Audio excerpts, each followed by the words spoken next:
সফররত ইউরোপীয় ইউনিয়নের ইলেকশন অবজারভেশন মিশনের উচ্চ পর্যায়ের 4 সদস্যের প্রতিনিধি দলের সঙ্গে বৈঠক করেছে জামায়াত।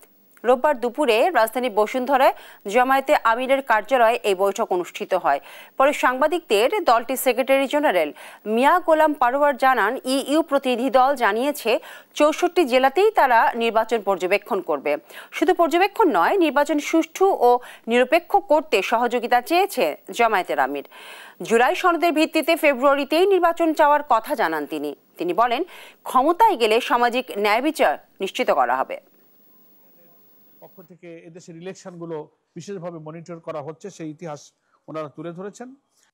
ইউরোপিয়ান ইউনিয়নের এই ইলেকশন অবজারভেশন টিমকে দাওয়াত দেওয়া হয়েছে এবং ওনারা বাংলাদেশের 64টি জেলায় আগামী নির্বাচনে পর্যবেক্ষণ করতে চান। ওনারা বলেছেন যে আমরা প্রত্যেকটি জেলায় একজন প্রতিনিধি পাঠাবো আর একটা টিম সব জায়গায় তারা মুভ করবেন।